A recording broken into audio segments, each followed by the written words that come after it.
خوش آمدید کہتے ہیں۔ رائل میڈیا نیٹ ورک پر اب آپ دیکھیں گے سندھ کے سب سے بڑے روحانی میلے کی 3 رنگین روح پرور اور یادگار دنوں کی مکمل رپورٹ پیش کر رہے ہیں۔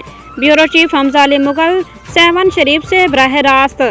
وزیر اعلیٰ سندھ مراد علی شاہ مزار پر فاتحہ خوانی کرتے، چادر چڑھاتے، میڈیا سے بات کرتے۔ عرس کے تیسرے اور آخری دن وزیر اعلیٰ سندھ مراد علی شاہ نے خود شرکت کی۔ انہوں نے لاکھوں زائرین کے جذبے کو سلام کیا، انتظامات کو سراہا اور سیون شریف کی ترقی کے لیے نئے منصوبوں کا اعلان کیا۔ رنگ برنگے اسٹال، سندھی ٹوپیاں، چوڑیاں، ہاتھوں میں گھنگرو، جھومتے نوجوان اور پھر جہاں سے شروع ہوتا ہے اصل رنگین سفر۔ یہ پورا علاقہ لال شہباز قلندر کے عرس کا سماں ہے۔ جگہ جگہ لگے کھانے پینے کے اسٹالوں پر سندھی مزے کے ڈھیر، سادہ لسی سے لے کر مسالے دار ساگ تک، ٹھنڈی ربڑی سے لے کر دھواں دار چپلی کباب تک ہر ذائقہ موجود تھا۔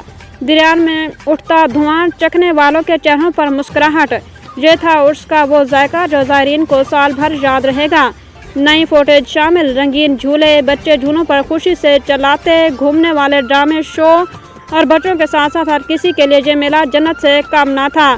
جھولوں کا ایک پورا علاقہ تھا جہاں چھوٹے بچے اور نوجوان دونوں خوشی سے جھولے، ساتھ ہی خصوصی اسٹیج شوز تھے جہاں فنکاروں نے کرتب، جادو اور مزاحیہ ڈرامے پیش کیے جنہیں دیکھ کر بچوں کے ساتھ ساتھ بڑے بھی کہکے لگاتے نظر آئے۔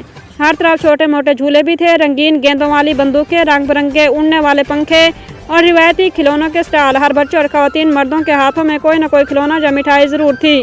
نوجوان گروپس میں گھومتے، سیل فون سے ویڈیوز بناتے، کہکے لگاتے۔ مردوں اور عورتوں کے لیے یہ میلہ تفریح کا بھی مرکز تھا۔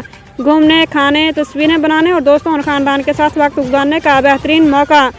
مزار کے احاطے میں درویشوں کے چکر، ڈھول پر جوشیلی دھن، عقیدت مند مجذوب، یہ سب ہو رہا تھا اس عظیم صوفی بزرگ حضرت لال شہباز قلندر کے نام پر جن کا پیغام محبت، بھائی چارہ اور روحانی جوش سے بھرپور ہے۔ ڈپٹی کمشنر اور سیکورٹی اہلکاروں کی پریس کانفرنس، ڈرونز اڑتے ہوئے۔ انتظامیہ نے بڑی ذمہ داری سے کام کیا۔ ڈی سی، ایس ایس پی اور انتظامیہ نے مشترکہ پریس کانفرنس کر کے تینوں دنوں کے سیکورٹی، صحت اور ٹریفک کے مکمل انتظامات سے آگاہ کیا۔